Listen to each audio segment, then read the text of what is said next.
What is achalasia? Achalasia happens when the processes that move food to your stomach don't work properly.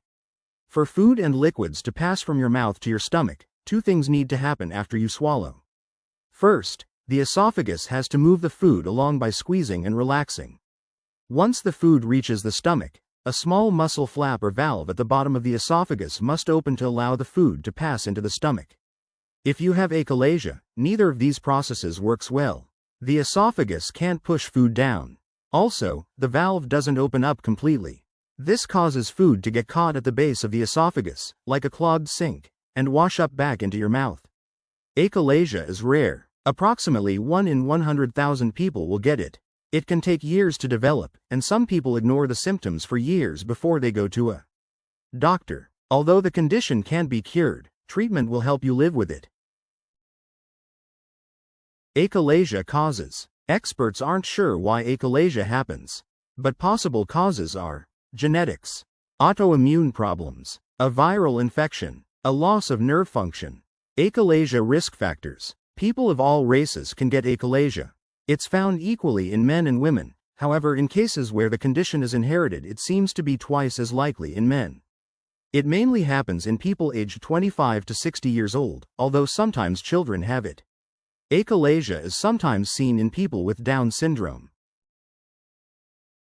Types of achalasia. When you have achalasia, your esophagus muscles don't work properly, making it difficult for food to pass into the stomach. Other problems can happen depending on which of the three types of achalasia you have. Type 1 achalasia. It's also called classic achalasia. It means that your esophagus muscles do almost nothing to help move food down to the stomach. Gravity is the only thing that pushes food through.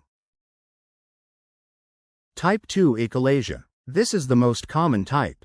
In this, the esophagus becomes compressed because pressure builds up. Symptoms tend to be more severe than type 1. Type 3 achalasia. This is more severe than the other types and is sometimes called spastic achalasia. The muscles in the bottom of the esophagus contract. You might awaken from sleep with chest pain that feels like a heart attack. Achalasia symptoms. The most common symptom of achalasia is trouble swallowing liquids and solid food. Food can also clog the esophagus, causing it to stretch and twist. People with the condition may also have chest pain, especially after eating. Food coming back up into the throat, heartburn and belching, weight loss, nighttime coughing, vomiting, pneumonia from breathing food into the lungs, choking, or aspiration, hiccups or struggling to belch. Having solid foods before going to bed may make symptoms worse. Foods such as meat and white or processed bread may also cause trouble. Achalasia diagnosis. Because the symptoms of achalasia look like those of other digestive disorders, such as heartburn or gastroesophageal reflux, your doctor may treat you for something else first. If that doesn't work, they probably will test you for achalasia using one of these methods. Manometry. This is considered the most helpful test to check your swallowing condition. A doctor runs a thin tube through your nose into your stomach to test the strength of the esophagus muscles as you swallow. It also measures how well your stomach valve works. Upper endoscopy. They may look down into your throat with a special tool called an endoscope. It has a tiny camera attached to a long tube so the doctor can see down your esophagus and in your stomach. They can look for narrowing or growths and remove abnormal tissue to perform a biopsy. Barium swallow. Sometimes called an esophagogram, it can show if your esophagus has narrowed at the bottom, where your stomach valve sits. You will swallow a liquid that contains barium, which coats your tissues and organs, helping doctors see them better on an X-ray. pH testing. This test can measure acidity in your esophagus over 24 hours and help determine if you have any other conditions such as GERD. Functional luminal imaging probe. If other tests aren't helpful, your doctor might use this newer technology.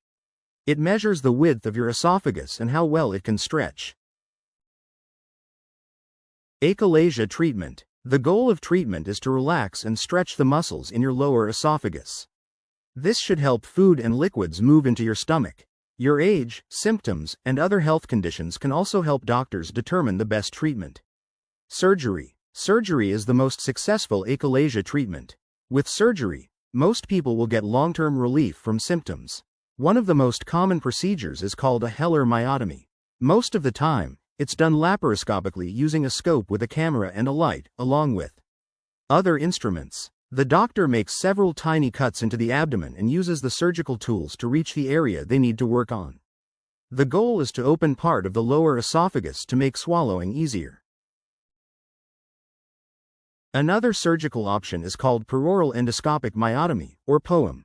With this procedure, doctors don't have to cut outside the body. Instead, the doctor inserts an endoscope into the mouth and down the throat. Once they see inside, they make a small cut to the internal lining of your esophagus. They tunnel through it to reach the inner muscle of the lower esophagus, where they make another cut.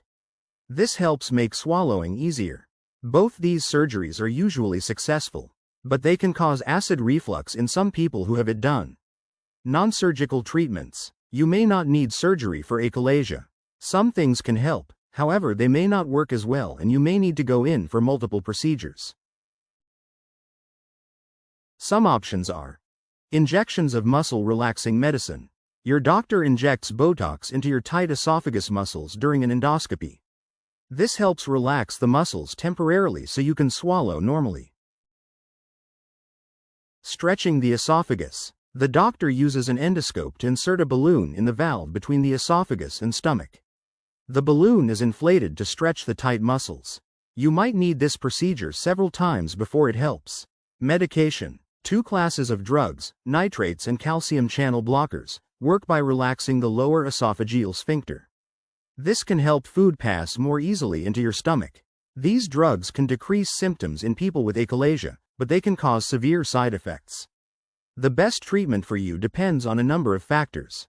Your doctor can help you decide what you need. Living with achalasia. There is no special diet for the condition, but you may discover on your own which foods pass through your esophagus more easily. A food diary may help you keep track of which foods cause symptoms. Paying attention to how you eat your food and when you eat your meals is important. These tips may also help. Cut your food into small pieces. Eating small bites of food and chewing carefully can make swallowing easier. Sit upright when you eat. This lets gravity help move food through your digestive tract. Don't lie flat when eating. This can prevent you from breathing food into your airways. Don't eat solid foods near bedtime. It's harder for food to move through your esophagus when you're lying down. Be careful when eating or drinking very hot or cold food or liquids. They can cause muscle spasms for some people with achalasia. Drink more water with meals. This can help food pass through your esophagus more easily. Try carbonated drinks. The carbonation seems to help push the food through the esophagus. If your achalasia is severe, a liquid diet may be your best bet for a while. Always talk to your doctor about getting the right nutrients if you're not eating solid foods. If you lose a lot of weight, make sure to tell your doctor because it could mean you're malnourished. Some people with achalasia are at risk for cancer of the esophagus. For this reason, it's very important to have regular visits with your doctor. Takeaways. Achalasia happens when your body can't move food through your esophagus and into your stomach like it should. Food can pile up near the bottom of your esophagus or get pushed back up into your mouth. Experts aren't sure what causes achalasia, but it may be related to autoimmune problems, viral infections, genetics, or a loss of nerve function. Achalasia is a rare condition that can't be cured, but treatment and lifestyle changes can help manage symptoms. Achalasia FAQs. What is the main cause of achalasia? Experts aren't sure what causes achalasia, but it may be related to autoimmune problems, viral infections, genetics, or a loss of nerve function. What is the life expectancy of someone with achalasia? People with achalasia have the same life expectancy as the average population. Is it achalasia or GERD? Achalasia can feel a lot like GERD, but they are different. In achalasia, food comes back up from the esophagus, while in GERD, it comes up from the stomach. What is the best drink for achalasia? Drinking plenty of water while eating can help move food into the stomach. Carbonated drinks, like soda, may also help.